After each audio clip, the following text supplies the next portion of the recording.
how the New York Times actively vouched for the veracity of its false narrative. We actually want all evidence to come out that's proper and appropriate evidence. So everything is falling down for you guys because people perceive you as bullies. Blake Lively's lawyer just walked out. Couldn't handle the embarrassment anymore. Meanwhile, Justin Baldoni's legal team dropped evidence so brutal, it shook the courtroom. Blake's team, rethinking everything. This isn't just a case, it's a complete meltdown. We actually want all evidence to come out that's proper and appropriate evidence. 1 minute, Blake's out here playing the victim. The next, her own defense team jumps ship faster than you can say courtroom disaster.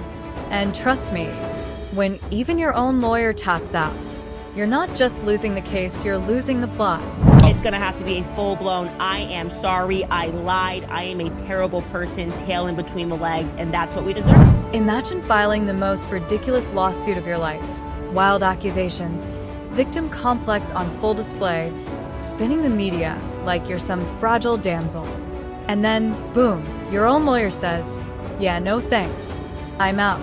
Blake's lawyer, Merle Conan, literally quit after Justin Baldoni's attorney, Brian Friedman, dropped an opposition so brutal, not even the PR machine could clean it up. And let's be honest, no one blames Conan for jumping ship. Blake's case was already a sinking Titanic, and he wasn't about to go down with it. Then they publish 170 pages of perfectly documented texts and emails between all the parties that basically show Blake to be the aggressor. Here's the proof. Every claim she made, gone, vanished, torn apart piece by piece. And watching her team scramble after that, priceless. That's the whole point of a lawsuit, is you just start with allegations. And allegations are not evidence. They're just statements of fact that help establish this is the claim that I'm bringing. Now Blake's PR team? Oh, they're on life support. You can practically hear the panic in their offices. The same team that was out here cozying up to the media, crafting perfect headlines to paint her as Hollywood's biggest victim. Yeah, they're losing control fast. You guys were complicit here. Those puff pieces stopped dropping the second the truth started coming out. Mainstream media? Radio silent. Even Hollywood insiders are warning her straight up, you're done. They're watching Blake spiral, and no one's stepping in to save her. It was monstrous what she did, and she's got to pay for it. Live birth porn. $650 million worth of lawsuits hanging over Blake like a wrecking ball. And the funniest part? Her own team finally gets it. She has zero chance of winning. Most people cannot afford, even if he was worth a certain amount, cannot afford $100 million. And then when you attach penalties and you add interest and all of these things, it is a nightmare, an absolute nightmare for them. Which brings us right to Merle Conan, the lawyer who probably woke up, looked at the chaos and thought, yeah, I'm not ruining my career defending this circus. And who could blame her? From day one, this lawsuit wasn't built on facts. It was, and I quote, built on smoke and mirrors. And I knew a bit about her. I knew how she grew up. I knew that she kind of was one of these people. What tends to be the case is that when you grow up with everything, you create things out of nothing because you're looking for struggle in your life and you're used to getting whatever it is that you want. No solid proof of harassment. No documents showing body shaming. Not a single receipt about breastfeeding issues. Just loud, dramatic claims with nothing real behind them. It's like Blake ripped a script from her Gossip Girl days and forgot real life needs evidence. Brian Friedman didn't just respond. He buried her entire case under cold, hard legal facts. He showed how Blake's team had no real proof. Just PR spins, media headlines, and a desperate sob story. I looked through every document, every email, every text message. And when the other side comes in swinging with hard facts, well, the lawyer saw the writing on the wall.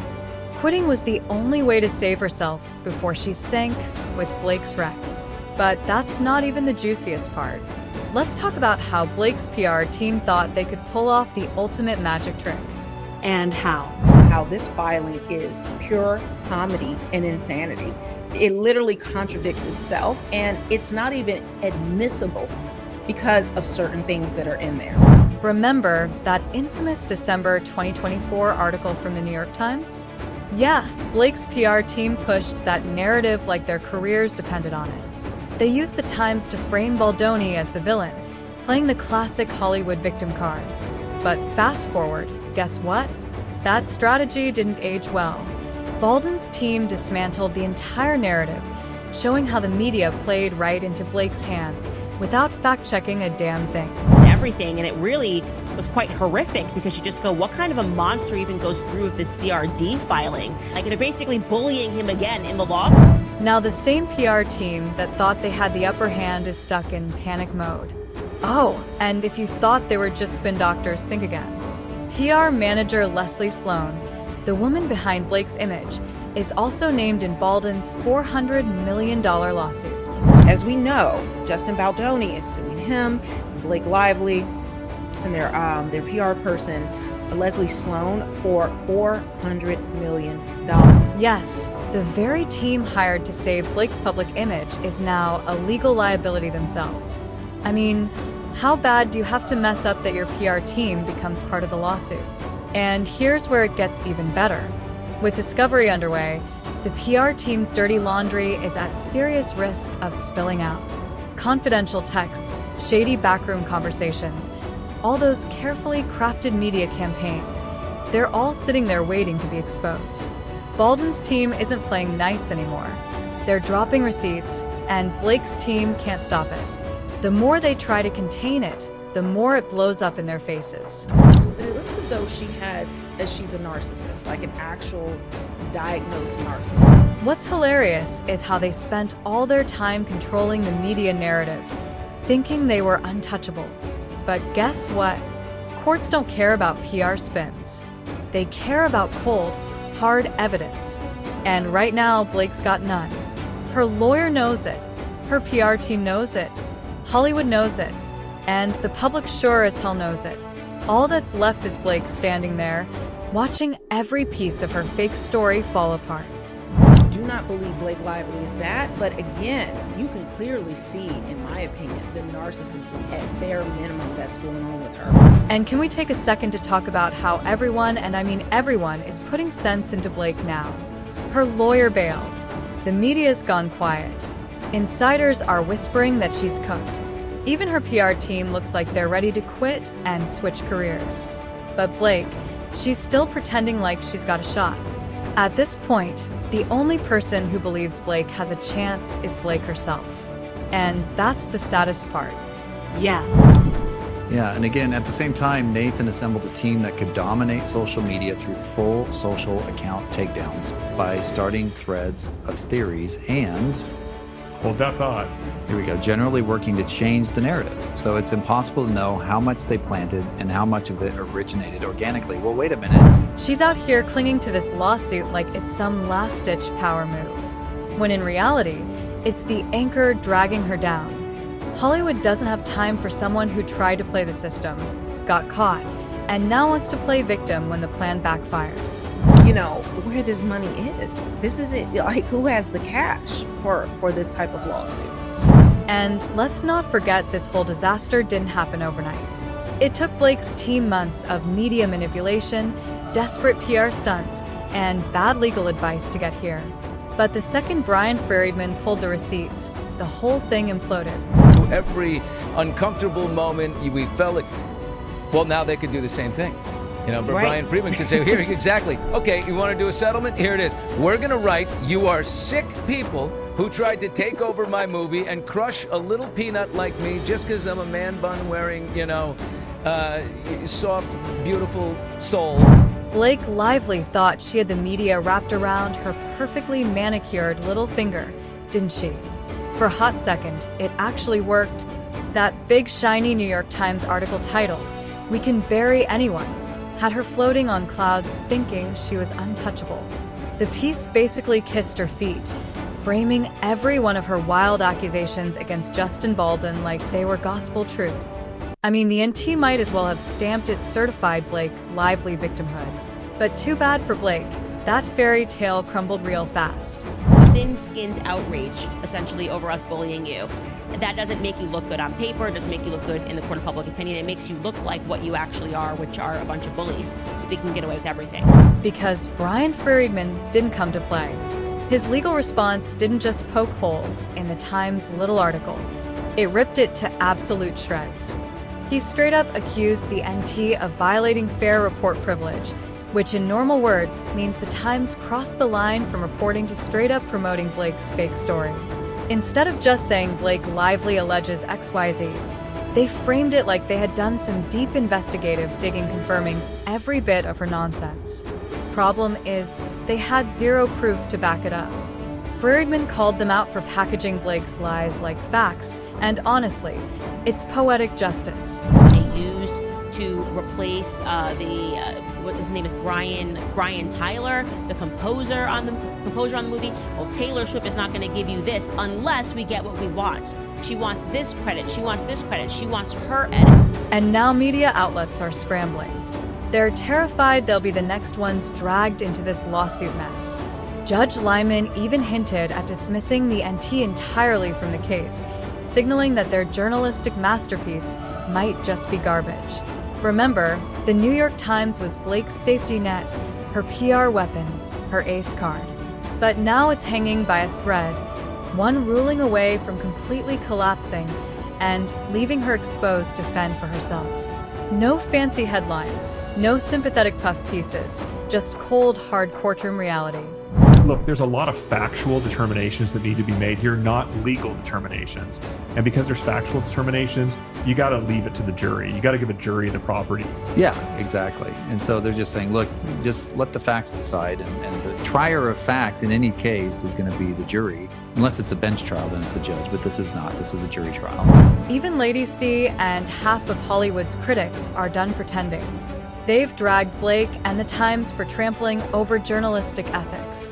It's one thing to run a PR machine, but it's a whole other level of messy when you weaponize one of the most influential newspapers to push your fake victim narrative. Making a factual assertion that these people did something, seizing on it and amplifying it. And Lady C didn't hold back. She basically called out the entire media circus for being Blake's personal propaganda outlet. Now that Friedman's bombshell has dismantled the NT's role, Blake's media shield has completely evaporated. She thought she could bury Baldoni, but all she did was bury herself. There's 5 other claims. He's got extortion, he's got false light, and everything immediately falls apart there. But I'm saying even that was ill-advisable. I would not have said, quote unquote, hurt feelings and saying, like, they're basically bullying him again in the lawsuit. But wait, it gets even better.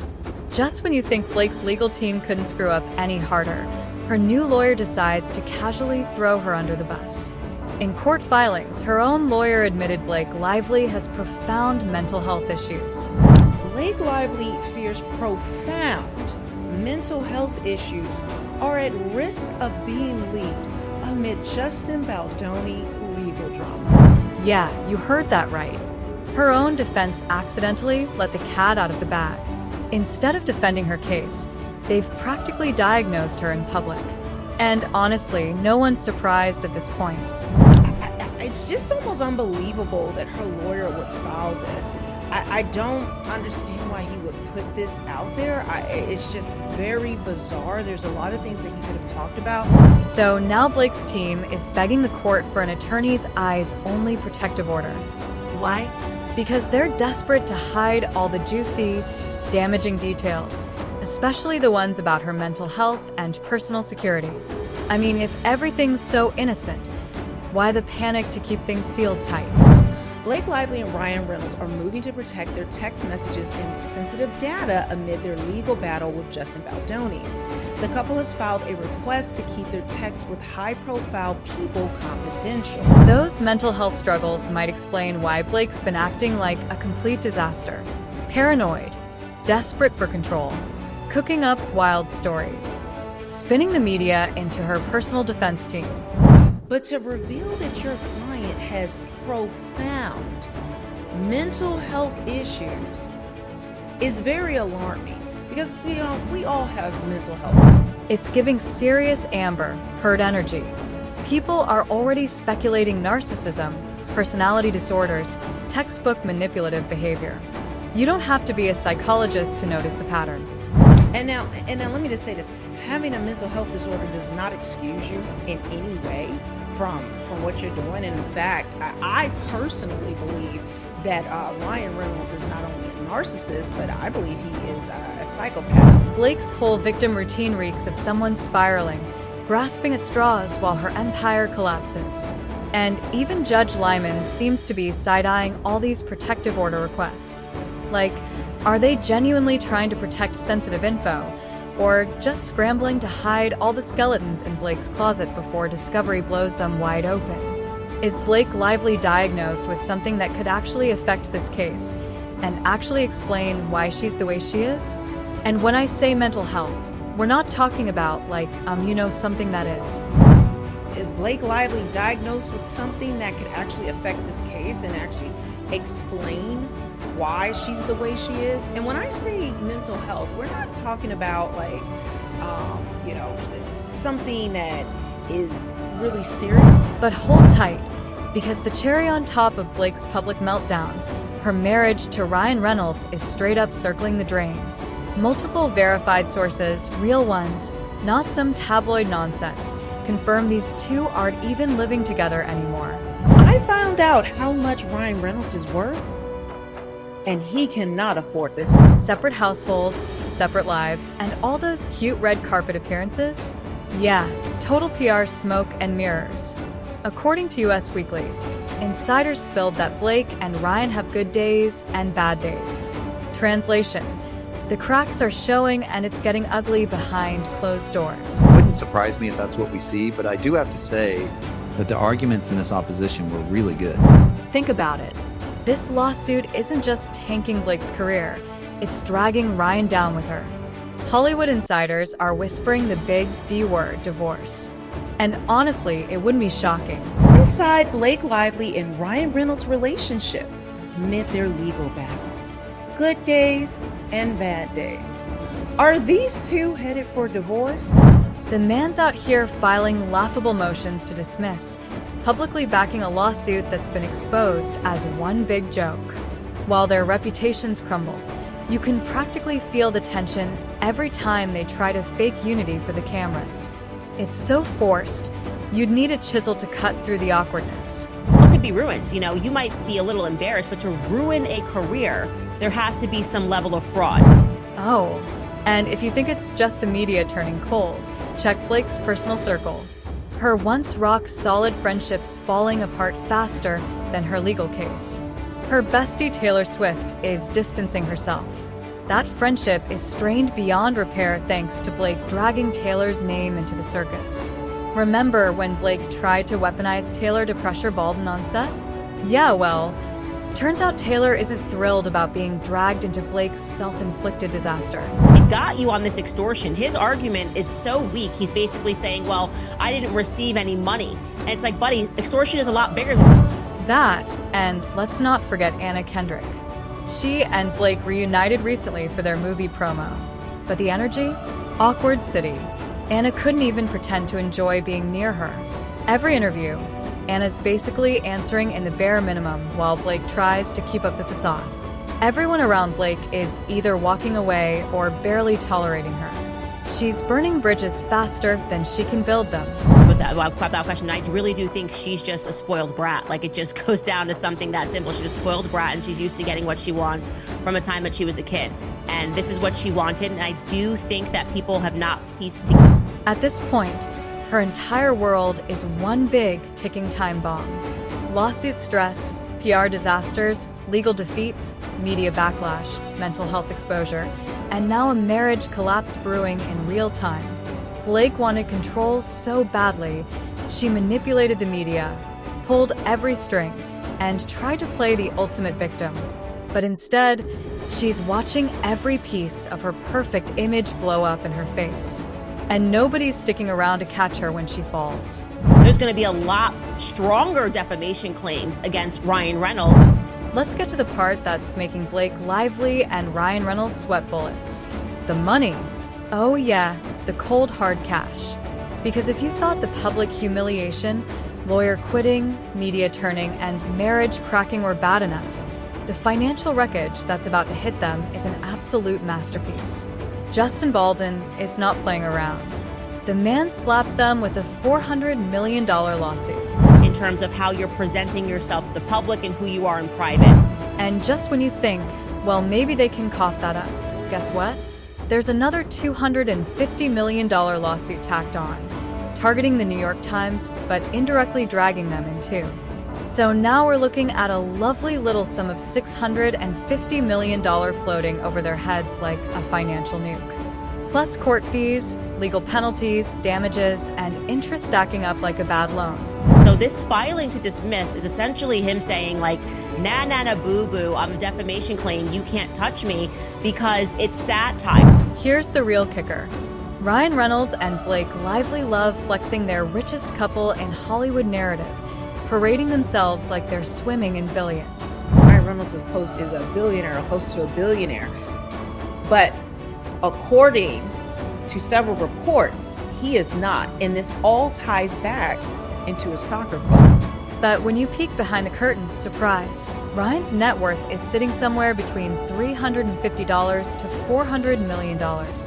And Blake, let's just say her career's been so stagnant, it's basically on life support.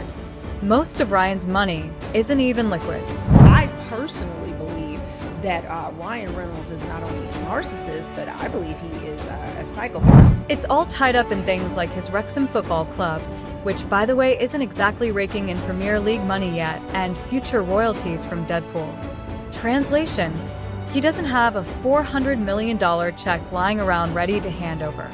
Blake, meanwhile, couldn't pay for a fraction of the damages if she sold every dress and handbag she's ever posed in.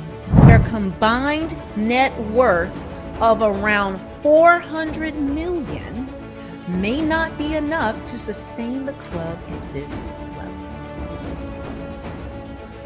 Their combined net worth is what Justin Baldoni is just suing Ryan Reynolds. The cherry on top, their PR machine worked overtime convincing the world they were basically billionaires. Untouchable, unbothered, cash flowing from every direction. But the deeper everyone looks, the clearer it gets. They cannot afford to lose this case. Not even close. Court fees, fines, legal costs, media cleanup, and the irreversible damage to their image. It's a financial death spiral. And Blake's not booking A-list projects anytime soon after this PR mess. So, future earnings? Yeah, bleak is an understatement. They bet everything on this fake narrative, and now they're about to lose it all. Their reputations are ruined. Who is going to want to work with them, especially as more and more comes out, especially as discovery comes out and depositions. To me, their careers are over. But don't worry, it gets even uglier. See, once upon a time, Blake and Ryan strutted around Hollywood like king and queen, untouchable, with the whole industry bending over backward to praise them. Not anymore. Hollywood has turned its back, and the silence is deafening. Industry insiders are backing away like their careers depend on it. Because, well, they do. No one wants to be associated with a sinking ship. And Blake Lively's name is now a PR hazard zone. Reynolds and Lively wanted Wayfair to issue a statement taking the blame for Lively's bad press. Take Hugh Jackman, for instance. Ryan's so-called bromance buddy, completely distanced. Not a peep of support. That decades-long friendship got real quiet. And let's not forget Taylor Swift, the golden girl of the industry. Her team has been working overtime to make sure her name stays far away from Blake's crumbling mess. There's going to be a lot stronger defamation claims against Ryan Reynolds, because could you imagine the text messages between him and Hugh Jackman they're putting together all of these scenes? I mean, it's going to get crazy. Well, she's out here promoting albums, touring, and Blake's lawsuit is the last thing she wants to be attached to. Taylor's already had to dodge the fallout from Blake trying to leverage their friendship like some backstage pass to manipulate Baldoni. Baldwin's legal team nailed it. They've highlighted exactly how Blake weaponized media connections, PR power, and even her friendships.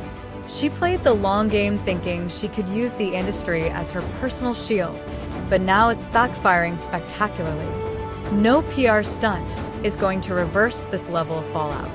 Hollywood's figured out she's not worth the headache, and they're moving on.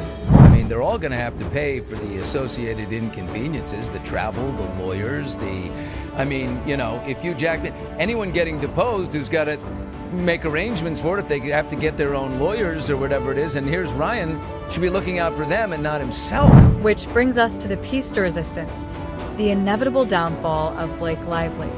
Let's run the scoreboard real quick. Her lawyer quit, couldn't even pretend to defend the nonsense she's been spewing.